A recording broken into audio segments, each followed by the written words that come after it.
观众朋友、网友朋友，大家好，我是付建超，欢迎收看《主望云霄》栏目。美国副国务卿要给中国立规矩，从实力地位出发，在天津对话，这个目的能达到吗？美国副国务卿谢尔曼在历经波折之后呢，终于确定在7月25日至26日来中国访问。不过，美国国务院发言人在21号表示，谢尔曼等人将从实力地位出发，飞往中国谈判。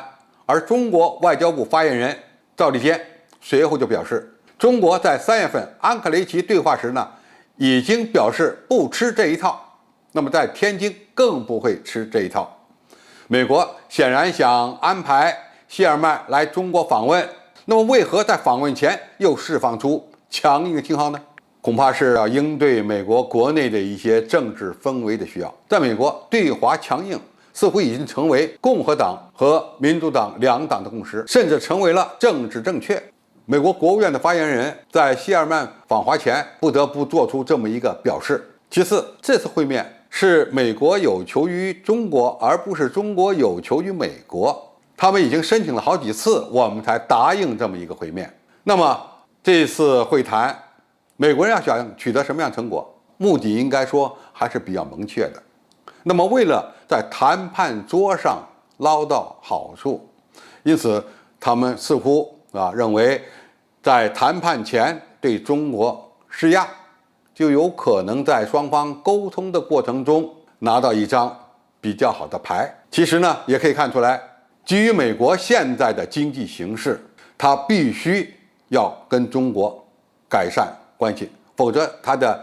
经济情况，特别是经营情况会越来越恶化。通过前期的交流呢，美方大概想在 G20 峰会期间为两国的首脑会面呢打下一个基础。从美国所面临的影响力衰落、贸易逆差加大、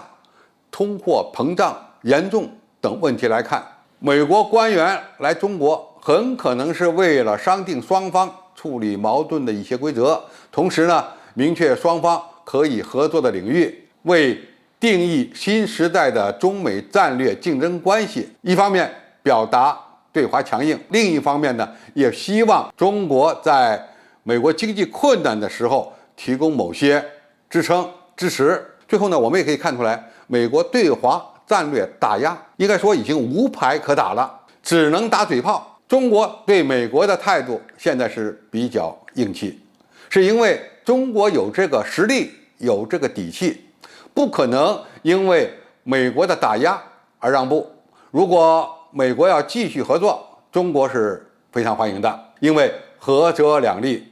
那么如果美国要继续对中国实施打压，那么我们也有能力、有决心做相应的反击。美国政府要以实力和地位与中国对话，那么中国肯定是不会答应的，而且也不会吃这一套。我们的原则是以联合国相关的规则为基础，在这个基础上，双方改善关系、谈合作，这才是正道。总之呢，中美改善关系才是大方向，但是关键就要看美国的态度了。如果美国不放下身段，采取咄咄逼人的方式手段，那么最终他得不到好的结果。美国副国务卿这次的亚洲之行，其实呢重头戏就在中国。如果与中国会谈没有成果，可以说他这次的主要外访任务就失败了。